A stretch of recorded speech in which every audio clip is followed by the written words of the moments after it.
Friends, जब भी हम बजाज फाइनेंस, एशियन पेंट्स या विप्रो द्वारा जनरेट किए गए रिटर्न्स को देखते हैं तो एक पॉइंट क्लियर हो जाता है कि जिस पीरियड से हम इन रिटर्न्स को कैलकुलेट कर रहे हैं तो उस टाइम डेफिनेटली ये एक छोटी मार्केट कैप वाले बिजनेस रहे होंगे। तो आखिरकार क्या इंग्रेडिएंट्स होते हैं उन माइक्रो कैप्स में जो फ्यूचर में mid caps and large cap बनते हैं? तो जो फर्स्ट कॉमन इंग्रेडिएंट होता है वो होता है एक्सीलेंट मैनेजमेंट। सेकंड, ये कंपनीज जो भी प्रोडक्ट या सर्विसेज बना रही होती हैं उनकी एक्सेप्टेंस एग्जैक्टली वैसी ही हो रही होती है जैसे कि किसी मिड कैप या लार्ज कैप कंपनी द्वारा बनाए गए प्रोडक्ट या सर्विस की होती है। थर्ड, ये कंपनीज जिन भी सेक्टर या इंडस्ट्री से बिलोंग करती हैं वहां पर एक डिसेंट ग्रोथ लंबे समय तक बनी रहती है एंड किसी तरह की हेडविंड नहीं होती है। तो आज जिन भी बिजनेसेस को आपके सामने रखेंगे उनमें ये सारे के सारे इंग्रेडिएंट्स अवेलेबल हैं, लेकिन सबके बावजूद भी छोटी मार्केट कैप होने के कारण यहाँ वोलेटिलिटी काफी हाई रह सकती है। इसलिए 30, 40 या 50% की अपवर्ड या डाउनवर्ड मूवमेंट काफी कॉमन होती है। तो प्रेजेंट में जिस तरह का मार्केट का सिनेरियो है, ऑलरेडी काफी सारे वीडियोस पब्लिश हो चुके हैं कि अगर मार्केट गिरती है तो आप किन तरह के स्टॉक्स पर फोकस कर सकते हैं, लेकिन जो भी वीडियोस पब्लिश हुए हैं उनमें primarily large cap and mid cap companies को टारगेट किया गया है।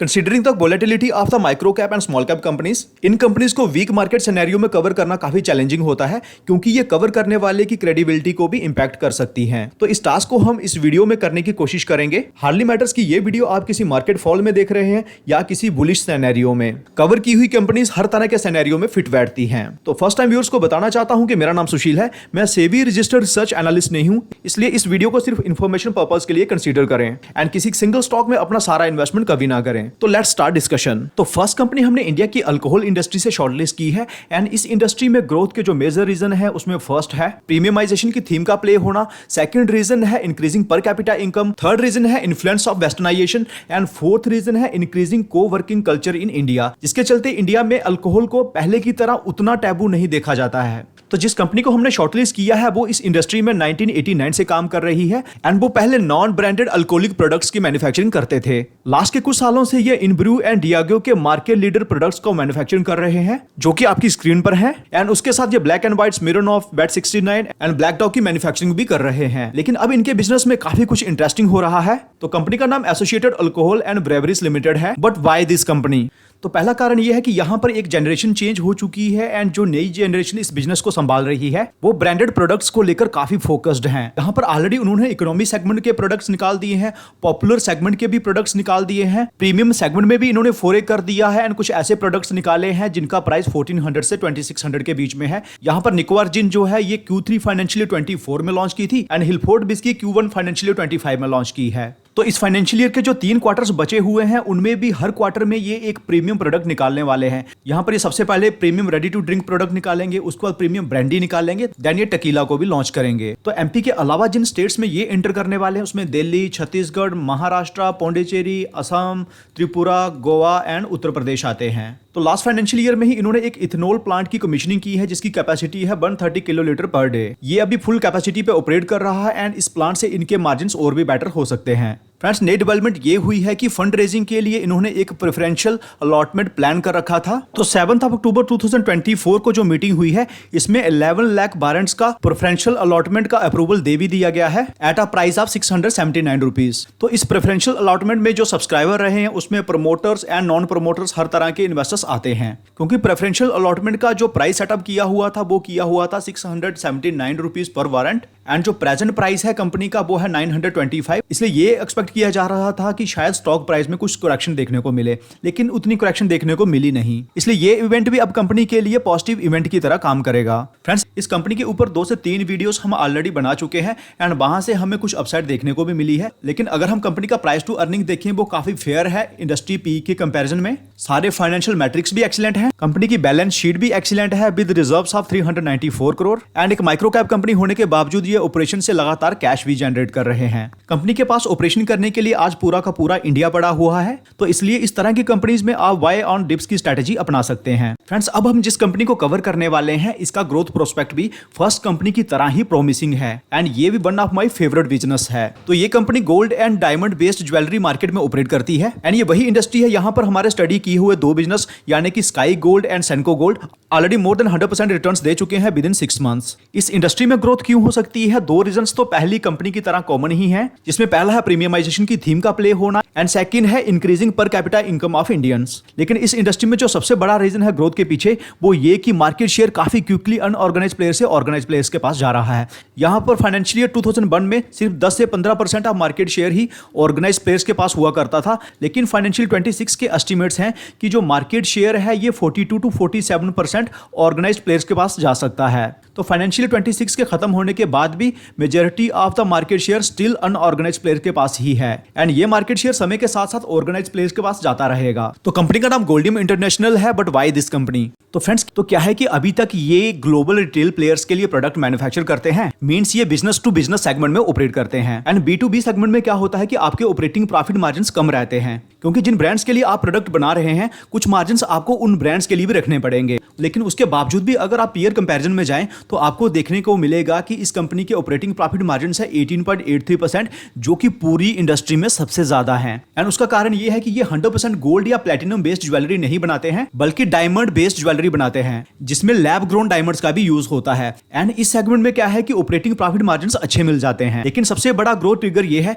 कि ये अब इंडियन मार्केट में भी एंटर कर रहे हैं एंड इंडिया में ये रिटेल बिजनेस सेटअप कर रहे हैं अंडर द ब्रांड नेम ओरिजैम। इसके लिए टीम भी फॉर्म कर दी गई है। First 3 to 5 store financial year 25 के Q3 में ही ओपन कर दिए जाएंगे एंड फाइनेंशियल ईयर 25 के बाद रैपिड स्केल अप पर फोकस किया जाएगा। अभी बिजनेस करने के लिए इनके पास पूरी की पूरी इंडियन मार्केट अवेलेबल है, जो कि इनके बिजनेस में एक काफी बड़ा ग्रोथ ट्रिगर हो सकती है। फ्रेंड्स, इस कंपनी के ऊपर हमने जो लास्ट वीडियो बनाया था वो बनाया था इस वाले लेवल पर एंड वहां से हमें एक इमीडिएट अपसाइड देखने को मिला। लेकिन 7 अक्टूबर को जैसे ही एक मार्केट में शार्प करेक्शन हुआ तो हमने कम्युनिटी पोस्ट के थ्रू इस कंपनी को स्टडी करने के लिए बोला था एंड उसके बाद अगले दोनों ट्रेडिंग सेशन में 10% के 2 अपर सर्किट लगे हैं। लेकिन अगर हम कंपनी की वैल्यूएशन को देखें वो आज भी ज्यादा नहीं है, इंडस्ट्री PE के आसपास ही है। लेकिन अब कंपनी जिस रिटेल बिजनेस में एंटर कर रही है वहां पर प्लेयर्स को किस तरह की वैल्यूएशन मिल रही है वो आप देख सकते हैं। सेंको गोल्ड ही सबसे कम वैल्यूएशन पर ट्रेड हो रहा है। तो रिटेल बिजनेसेस के साथ अगर हम कंपेयर करें तो ये आज भी अंडरवैल्यूड है। तो इसलिए इस कंपनी में भी इन माय ओपिनियन आप बाय ऑन डिप्स की स्ट्रेटजी लगा सकते हैं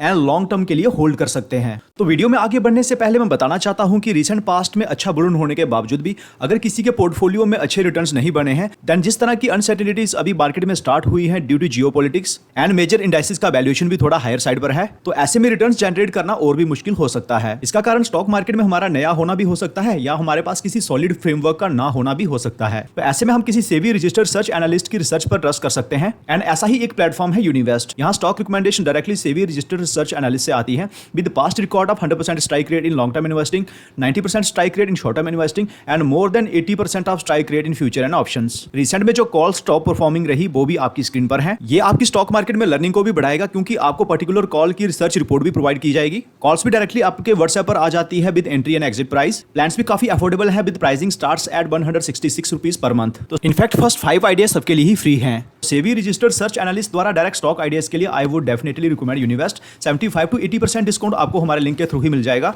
नवरात्रि स्पेशल एक्स्ट्रा डिस्काउंट को थोड़ा और भी एक्सटेंड किया गया है एंड इसके लिए आप कूपन कोड यूज कर सकते हैं सुशील80। Link is in the description. Let's get back to the discussion. तो अब हम जिस कंपनी को डिस्कस करने वाले हैं वो एक माइक्रो कैप तो है, लेकिन अगर एसोसिएटेड रिस्क की बात करें तो ये माइक्रो कैप्स के कंपैरिजन में काफी कम है। कंपनी होटल इंडस्ट्री में ऑपरेट करती है एंड इस इंडस्ट्री में ग्रोथ क्यों हो सकती है, तो हमने इन 2 वीडियोस में काफी डिटेल में टूरिज्म सेक्टर को कवर किया है, जिसमें हमने होटल एंड एविएशन इंडस्ट्री को भी कवर किया है। तो लिंक आपको डिस्क्रिप्शन में मिल जाएगा। शॉर्ट में अगर बताऊं तो इंडस्ट्री में सबसे बड़ा ग्रोथ का कारण ये है कि जो डिमांड है ये अप टू 2027 10.6% के कैगर से बढ़ सकती है, बेरा जो सप्लाई है ये सिर्फ 8% के कैगर से बढ़ेगी up to financial year 27। And ऐसा इसलिए हो रहा है क्योंकि कोविड के बाद लंबे समय तक किसी भी प्लेयर ने अपनी कैपेसिटी को इनहैंस नहीं किया था। लास्ट के 1.5 ईयर में डिमांड तो आउट परफॉर्म करने लगी, लेकिन नए होटल्स को कंस्ट्रक्ट करने में काफी टाइम लगता है, इसलिए डिमांड एंड सप्लाई के बीच में इतना गैप हो रहा है। तो कंपनी के पास अच्छे खासे असेट्स भी हैं। यहां पर इनके पास 107 प्लस होटल्स एंड रिजॉर्ट्स हैं at 70 plus locations and total rooms बनते हैं 6395। तो कंपनी का नाम रॉयल ऑर्चिड होटल्स लिमिटेड है। अगर सिंगल सबसे बड़े ग्रोथ ट्रिगर की बात करूं तो ये 24 प्लस नए होटल्स कंस्ट्रक्ट कर रहे हैं, जिसके साथ 90-100 प्लस रूम्स ऐड हो जाएंगे एंड ये टोटल एग्जिस्टिंग कैपेसिटी का 30% है। एक और स्पेशल इस कंपनी में ये है कि एक माइक्रो कैप कंपनी होने के बावजूद भी ये लास्ट के कई सालों से ऑपरेशन से पॉजिटिव कैश जनरेट कर रहे हैं। इवन की जो फाइनेंशियल ईयर 21 कोविड वाला ईयर था उसमें भी ईओ ने 5 करोड़ की कैश जनरेट की है, जो कि एक माइक्रो कैप कंपनी के लिए काफी बड़ी बात है। वैसे तो वैल्यूएशन माइक्रो कैप्स के केस में बहुत ज्यादा रोल प्ले तो नहीं करती है, लेकिन फिर भी इसका जो प्राइस टू अर्निंग है वो 20.9 है, जो कि इंडस्ट्री पीई के कंपैरिजन में अंडर वैल्यूड है। तो ये कंपनी माइक्रो कैप्स के कंपैरिजन में कम रिस्की है, कम वोलाटाइल है, इसलिए प्रेजेंट लेवल्स पर भी आप इसे फर्दर स्टडी कर सकते हैं। अब जिस कंपनी को डिस्कस करने वाले हैं वो एविएशन इंडस्ट्री से बिलोंग करती है, जो कि अगेन टेलविंड से गुजर रही है। एंड यहां पर स्पेशल ये है कि कंपनी की जितनी मार्केट कैप है उससे ज्यादा कंपनी एनुअली रेवेन्यू जनरेट कर रही है। एंड आज कंपनी के पास जो असेट्स हैं वो कंपनी की मार्केट कैप के कंपैरिजन में 2 टाइम्स है। तो कंपनी का नाम ग्लोबल वेक्टर हेलीकॉप्टर लिमिटेड है, जो oil and gas, general flying, maintenance, repair and overhaul and helicopter pilgrimages segment में ऑपरेट करती है। तो इस कंपनी के प्रॉफिट एंड लॉस स्टेटमेंट को देखें तो लास्ट के कुछ सालों से ये नेगेटिव नेट प्रॉफिट्स पोस्ट कर रहे हैं, बट कैश फ्लो स्टेटमेंट में देखें तो ये हमेशा से ऑपरेशन से पॉजिटिव कैश जनरेट कर रहे हैं। एंड इस फाइनेंशियल ईयर में इन्होंने रिकॉर्ड कैश फ्लो जनरेट किया है ऑपरेशन से, एंड वो किया है 111 करोड़ का।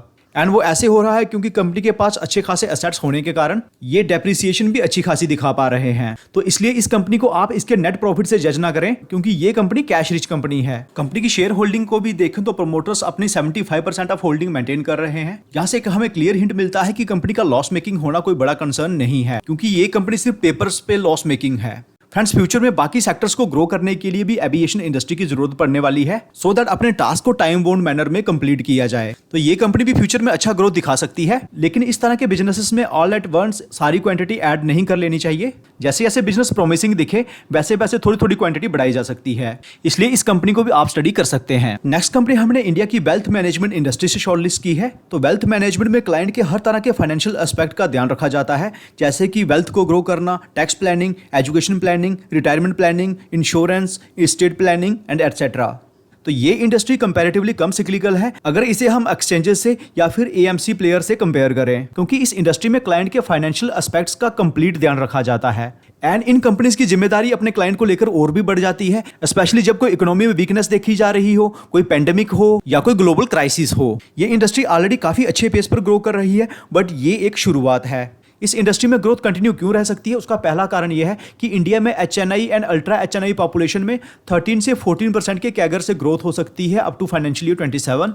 एंड इंडिया का HNI and ultra HNI population ही इस इंडस्ट्री के लिए सबसे बड़ा क्लाइंट बेस है। उसके बाद में इंडियन हाउस होल्ड का इक्विटी में कंट्रीब्यूशन भी ईयर ऑन ईयर बेसिस पर बढ़ता जा रहा है। टैक्स फाइल करने वालों की ग्रोथ को भी देखें तो असेसमेंट ईयर 13 से 23 के बीच में ओवरऑल टैक्स फाइल करने वालों की ग्रोथ हुई है 9.8% के सीएजीआर से, जबकि 10 मिलियन से ज्यादा इनकम वाले ग्रुप में ये ग्रोथ 17.7% की हुई है। एंड एक्चुअल में यही इनका क्लाइंट बेस है। उसके बाद म्यूचुअल फंड इंडस्ट्री में भी एसेट अंडर मैनेजमेंट 25.9% के कैगर से ग्रो किया है लास्ट के 4 सालों में। Growth and equity oriented schemes में भी जो ग्रोथ हुई है वो भी 40.6% के सीएजीआर से हुई है लास्ट के 4 ईयर्स में।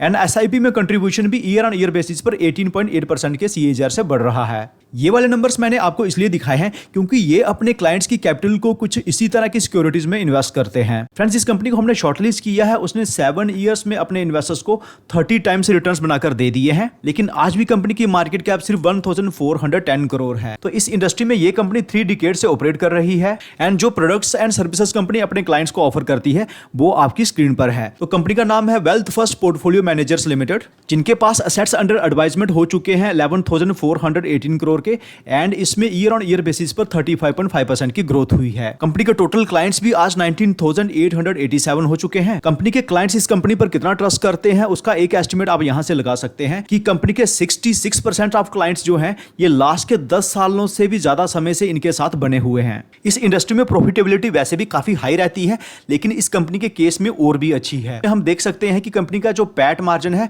वो ही 65% के अराउंड है, जो कि काफी बड़ी बात है। उसका हिंट आप ऐसे लगा सकते हैं कि फाइनेंशियल 24 में कंपनी ने 66 करोड़ की रेवेन्यू जनरेट की थी, एंड जो नेट प्रॉफिट्स बनाए थे वो बनाए थे 42 करोड़ के। एंड ऑपरेटिंग प्रॉफिट मार्जिन किस तरह का मेंटेन हो रहा है वो आप यहां पर देख सकते हैं। एंड इसका रीजन यही है कि बिजनेस जो है ये असेट लाइट मॉडल वाला है। कंपनी के सारे फाइनेंशियल मैट्रिक्स सुपर एक्सीलेंट है, एक्सेप्ट की कंपनी का प्राइस टू अर्निंग जो है थोड़ा सा हायर साइड पर है। इतनी छोटी मार्केट कैप वाली कंपनी के केस में प्राइस टू अर्निंग बहुत ज्यादा सिग्निफिकेंट रोल प्ले नहीं करता है, क्योंकि इतनी छोटी कंपनीज में नेट प्रॉफिट्स को भी एक्सपोनेंशियली ग्रो किया जा सकता है। प्रोमोटर्स भी इस कंपनी में अच्छी खासी होल्डिंग रखते हैं एंड पब्लिक में अगर हम जाएं तो काफी सारे हाई नेटवर्थ इंडिविजुअल्स इस कंपनी में इन्वेस्टेड हैं। तो इस तरह की कंपनीज को अगर हमें कंसीडर करना हो तो बहुत छोटे छोटे ट्रेंचेस में करना है, तो इसलिए इस कंपनी को भी आप जरूर स्टडी करें। तो डिस्कस की गई कंपनीज में से अगर आपको सिर्फ 2 कंपनीज को फर्दर स्टडी करना हो तो आप Associated Alcohols and Breweries Limited and Goldiam International को कंसीडर कर सकते हैं, एंड अगर 3 को करना हो तो आप रॉयल ऑर्चिड होटल लिमिटेड को भी इंक्लूड कर सकते हैं। वीडियो अगर आपने यहां तक देख लिया है, मेरी मोटिवेशन के वीडियो को लाइक जरूर कर दें। इस तरह के रेगुलर वीडियोस के लिए आप हमारे चैनल को भी जरूर सब्सक्राइब करें। सेबी रजिस्टर्ड रिसर्च एनालिस्ट द्वारा डायरेक्ट स्टॉक आइडियाज के लिए आप यूनिवर्स को कंसीडर कर सकते हैं। 75 to 80% डिस्काउंट के लिए आप हमारे लिंक को यूज कर सकते हैं, and Navratri special extra discount के लिए आप कूपन कोड सुशील 80 को भी यूज कर सकते हैं, एंड ये कूपन कोड नवरात्रि के कुछ दिनों बाद तक भी काम करेगा।